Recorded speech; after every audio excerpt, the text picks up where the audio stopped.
नमस्कार साथियों, स्वागत है आप सभी का आपकी अपनी पाठशाला पर। मैं हूं अंकित अवस्थी। बीते कुछ दिनों में जो घटनाएं घटी हैं पश्चिम एशिया के अंदर, जिस तरह से युद्ध चला है, उस दौर में पिछले 15 दिनों से जिसकी चर्चा सबसे ज्यादा हो रही है वो है पाकिस्तान की। चर्चा इसलिए कि पाकिस्तान इसने पूरे दुनिया में आए हुए संकट को, जो कि महंगाई के संकट के रूप में निकल कर आ रहा था, वैश्विक अर्थव्यवस्थाओं में मंदी के दौर में देखा जा रहा था, उसको रुकवाने वाला, यानी कि युद्ध को रुकवाने वाला और मंदियों से बाहर निकलवाने वाले देश के रूप में निकल कर बाहर आया है।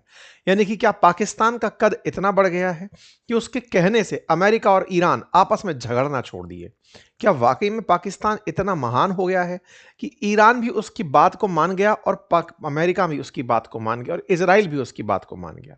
ये सब बातें इसलिए की जा रही हैं क्योंकि जहां एक और इस युद्ध के रुकने की संभावनाओं पर एक तरह से सवाल खड़े होते जा रहे थे कि कहीं अमेरिका ईरान पर कुछ एक्सट्रीम कदम ना उठा ले, इजराइल ईरान पर कुछ एक्सट्रीम कदम ना उठा ले, न्यूक्लियर बॉम्ब थ्रेट्स तक की टेंशन होने लगी थी, वहीं पर पाकिस्तान इन दोनों के बीच में मध्यस्थता कराने में कामयाब हुआ। हेडलाइन बनती है कि साहब ट्रंप और अमेरिका अमेरिका और ईरान 2 हफ्ते के मीडिएशन के लिए तैयार हो गए हैं।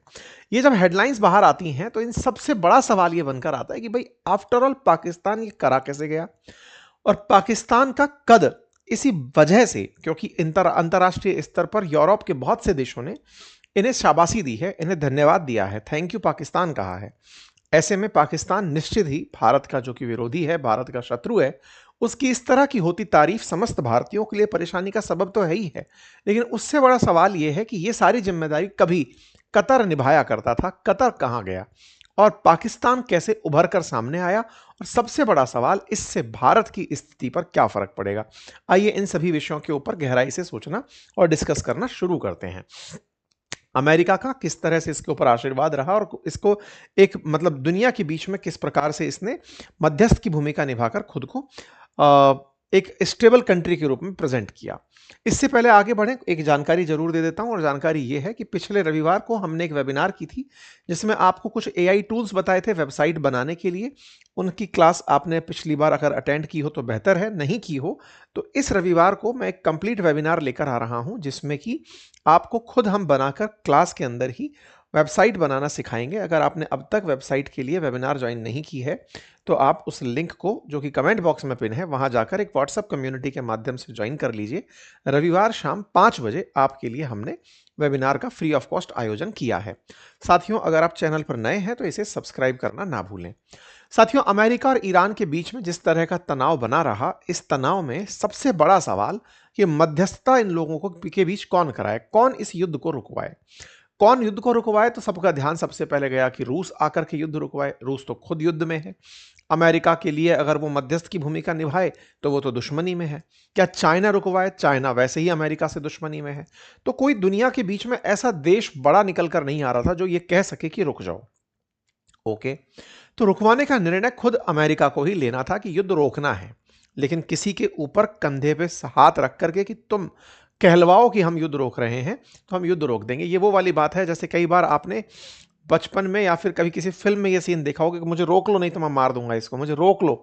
तो वो जो मुझे रोक लो करके मैं मार दूंगा इसको, वो अमेरिका हरकत कर रहा था और रोकने की जिद कर रहा था मध्यस्थ के रूप में कतर से। आप कहेंगे कतर से थोड़ी, सर पाकिस्तान से कर रहा था। नहीं, असल में शुरुआत कतर से ही हुई थी कि तुम सुनो, मुझे रोक लो नहीं तो मैं मार दूंगा ईरान को।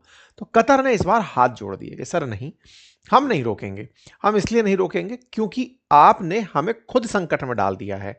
कतर का पीछे हटना ही असल में पाकिस्तान को मुख्य भूमिका में लेकर आया। ये कतर क्या बला है, अब इसकी भी कहानी थोड़ी सी सुन लीजिए। असल में अंतरराष्ट्रीय स्तर पर कतर ने अपनी विदेश नीति ऐसी बना ली है कि वो अंतरराष्ट्रीय शांति चाहता है और शांति की वार्ताओं का आयोजन करता है। ये उसकी विदेश नीतियों का हिस्सा है।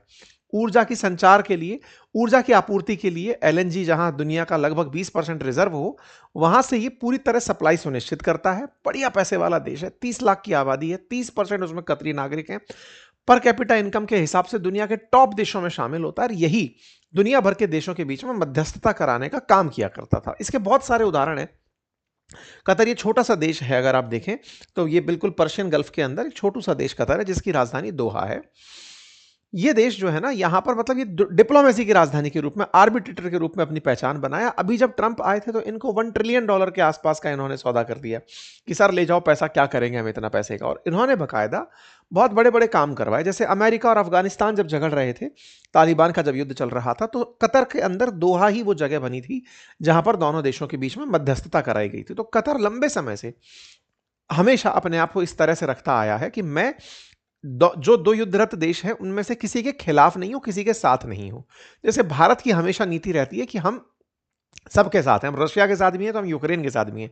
कुछ वैसी नीति कतर ने अपने हमें हमेशा बनाकर रखी है कि युद्ध करने वाले देशों के बीच में अगर कोई कॉमन देश है तो मैं कतर हूं और मैं इस तरह से युद्ध का हिस्सा बनता हूं। तो अफगानिस्तान के बीच में, अफगानिस्तान और अमेरिका के बीच में जो दोहा शांति वार्ता हुई थी वो करवाने वाला यही बना था।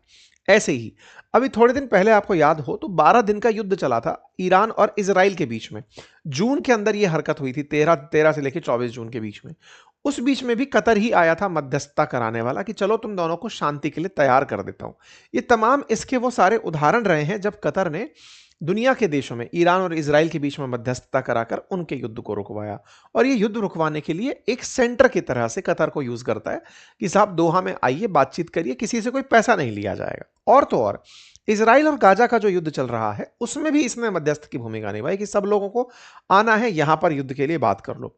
रशिया यूक्रेन भी लड़ते हुए कतर में आकर रुके कि लाओ भाई यहां पर आकर हम बात कर लेते हैं, क्योंकि ये दोनों में से किसी के साथ हित नहीं रखता, दोनों ही देश यहां पर आकर बातचीत कर सकते। तो एक प्रकार से इन्होंने अपनी भूमिका को बहुत बखूबी निभाया है। इतना ही नहीं, अभी अफ्रीका के अंदर डीआरसी और रवांडो का कन्फ्लिक्ट चल रहा था, इन्होंने इन दोनों के बीच में भी मध्यस्थता करी 2025 में कि सब आइए और हमारे यहां बातचीत करिए। मतलब कुल मिलाकर कतर ने खुद को मध्यस्थ के रूप में कि झगड़ो झगड़ो मत, हमारे यहां आओ, बातचीत करेंगे, इस तरीके से ये सारी बातें करते हुए चल रहे थे।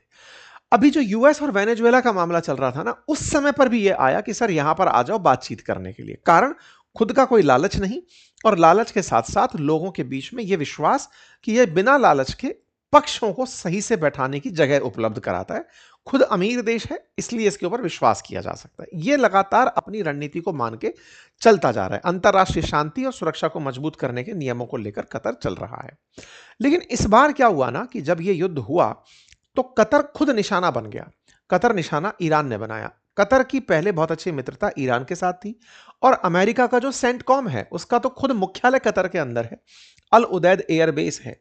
तो ऐसे में अमेरिका के साथ होते हुए ईरान ने उसे निशाना बनाया। इससे कतर का खुद विश्वास है लिया कि मैं खुद युद्ध का पार्टी हूं, मैं मध्यस्थता कैसे कराऊं।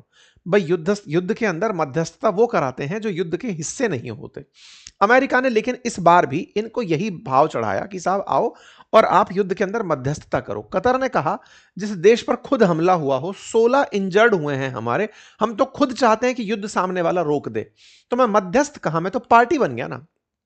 कतर के ऊपर हमले हुए और कतर की जो इंजरीज हैं वो बड़ी सुर्खी बनी। और तो और मतलब कतर ने 23 मार्च को खुद से इनकार कर दिया। ये इजराइल की खबर है, और इजराइल वालों ने सीएनएन के हवाले से एक खबर लिखी थी कि कतर ने इनकार किया कि मैं मध्यस्थता इसमें नहीं करूंगा। अब खबरों की तारीखों को नोटिस करें। 23 मार्च 2026 को जब कतर ने इनकार किया, तब जाकर पाकिस्तान की एंट्री होती है इस पिक्चर में। पाकिस्तान की तरफ से शहबाज शरीफ 24 मार्च को आकर के कमेंट लिखते हैं कि वो युद्ध के बीच में रुकवाने के लिए तैयारी करना चाहते हैं, वो युद्ध की मध्यस्थता करना चाहते हैं।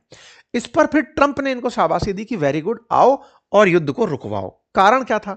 असल में शहबाज शरीफ ने या फिर पाकिस्तान ने सऊदी के साथ में यह मित्रता की थी कि अगर उन पर कभी हमला होगा तो पाकिस्तान युद्ध लड़ने जाएगा। लेकिन इस बार सऊदी की मदद करने ये नहीं गए। साथ ही साथ में ईरान के साथ, भाई निश्चित ही पड़ोसी सीमा है, उस ईरान के साथ अगर मान लीजिए सऊदी के साथ जाते तो इन्हें ईरान के साथ युद्ध लड़ना पड़ता। लेकिन ईरान के प्रति इन्होंने सहानुभूति रखी। सहानुभूति से मतलब यह था कि ये ईरान के अंदर जब खमनेई मारे गए तो उस हमले की इन्होंने निंदा करी। तो एक तरीके से ईरान के अंदर भी सॉफ्ट कॉर्नर इनके प्रति आया, और अमेरिका के साथ तो ये अपनी गुडविल बना के चल ही रहे थे। तो पाकिस्तान एक प्रकार से अमेरिका और ईरान के लिए वो देश बनकर उभरे जो दोनों के बारे में प्रतिक्रियाएं दे रहा था। साथ ही साथ जीसीसी कंट्रीज और ओआईसी कंट्रीज में पाकिस्तान की वो वैल्यू है कि ये इकलौता इस्लामिक कंट्री है जिसके पास न्यूक्लियर बॉम्ब है। तो ऐसी स्थिति में इस्लामिक वर्ल्ड के अंदर ओआईसी के संस्थापक देशों के रूप में इसकी पहले से पहचान है। तो बोले इसको बुलाते हैं, इसके कई फायदे होंगे। ट्रंप ने इनके फायदे को बहुत अच्छे से एनालाइज किया था, क्योंकि पाकिस्तान ही है जो चाइना के ऊपर दबाव क्रिएट कर सकता है, क्योंकि चाइना को पाकिस्तान की चाइना पाकिस्तान इकोनॉमिक कॉरिडोर के माध्यम से बहुत ज्यादा जरूरत है। चाइना ने जो सिंजियांग प्रोविंस से लेकर पाकिस्तान से होकर सीपैक बनाया हुआ है, वो सीपैक जब ग्वादार पोर्ट पर आकर टिकता है, वो ग्वादार पोर्ट असल में पश्चिम एशिया के अंदर जो पर्शियन खाड़ी है, यहां से लाए हुए तेल को पहुंचाने के लिए तो बनाया गया है।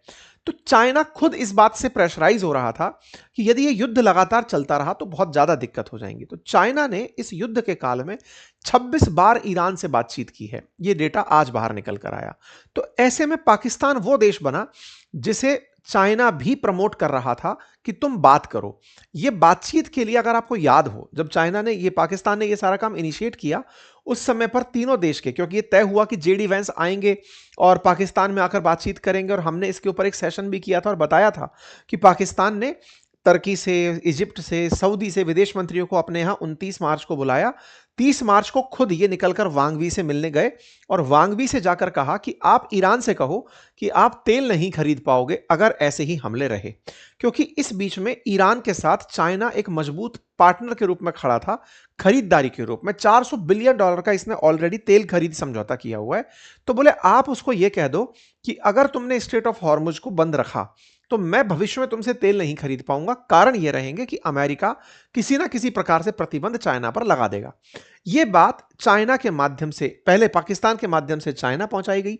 इसका पूरा मैंने आप लोगों को पिछले सेशंस में डिकोड करके, ये वाली जो जानकारी थी ना, ये हमने उस सेशन में अंकित इंस्पायर इंडिया पर दी थी कि बकायदा इसका प्रोसेस ऐसे तय हुआ कि अमेरिका ने पाकिस्तान को बिल्कुल वैसे ही यूज किया जैसे रिचर्ड निक्सन ने पाकिस्तान का यूज किया था माओ जेडोंग से बातचीत कराने के लिए। बिल्कुल वही सेम यहां पर हुआ।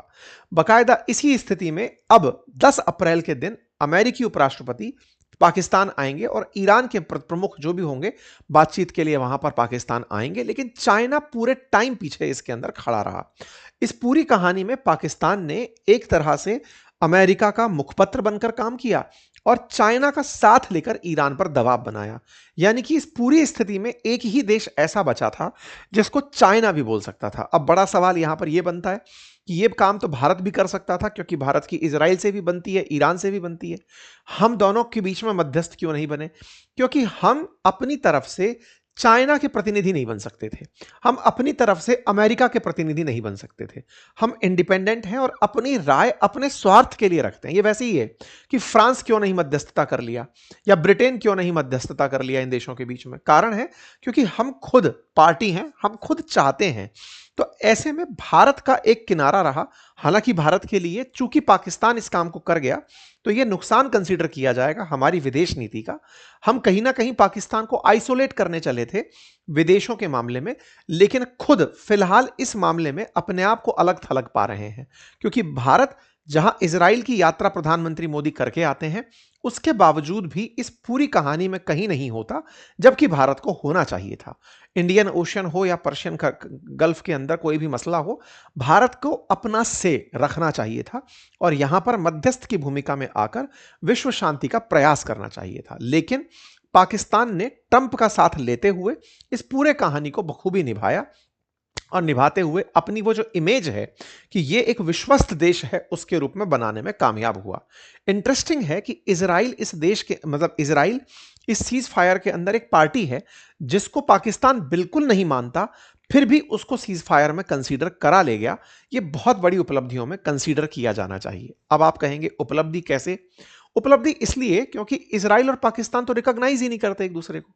ऐसे में जब रिकॉग्निशन नहीं है तो युद्ध विराम कैसे करा दिया? इसका मतलब यह है कि इजराइल ने पाकिस्तान का युद्ध विराम नहीं माना, और जब पाकिस्तान का युद्ध विराम नहीं माना तो यह सीज फायर भी इंप्लीमेंट होता हुआ नहीं दिखेगा। अब मैं आपको यह कैसे बता रहा हूं, अब आगे चलिए। देखिए, ये जितनी भी कहानी हो रही थी पाकिस्तान के द्वारा भूमिका बनकर, मध्यस्थ की भूमिका निभाकर, सब चल रहा था।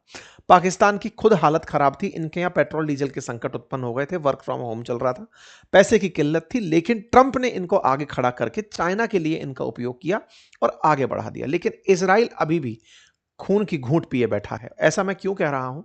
असल में ईरान ने जो अपनी शर्तें रखी थी ना इस मध्यस्थता में, उस मध्यस्थता में शर्त ये थी कि ये लेबनान पर हमला नहीं करेंगे। आप सबको मैंने वो शर्तें पढ़ाई थी अंकित इंस्पायर इंडिया पर जो सेशन गया था।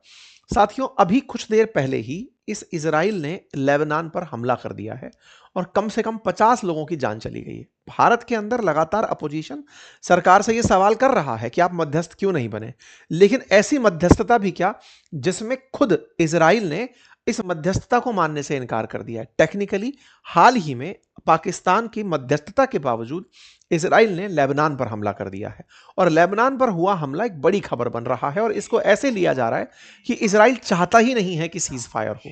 अभी थोड़ी देर पहले जब आपका सेशन रिकॉर्ड कर रहे हैं उस समय पर 50 लोगों के मारे जाने की खबर आ रही है। कुल मिलाकर पाकिस्तान निश्चित ही चर्चा में जरूर आ गया, युद्ध विराम के लिए ईरान और अमेरिका के बीच मध्यस्थता कर गया, लेकिन इजराइल के मामले में कौन इसे समझाएगा, ये बड़ा सवाल बना रहेगा। कुछ भी हो, लेकिन निश्चित ही भारत के लिए ये पाकिस्तान के मुकाबले में अगर बात की जाए तो एक मतलब सेटबैक जरूर है। निश्चित ही भारत इसका कोई ना कोई समाधान निकालेगा। बाकी आप लोगों को क्या लगता है, अपनी राय जरूर कमेंट बॉक्स में दीजिएगा। बाकी वेबिनार का लिंक दिया हुआ है कमेंट बॉक्स में, आप जाकर उसे ज्वाइन कर सकते हैं। धन्यवाद।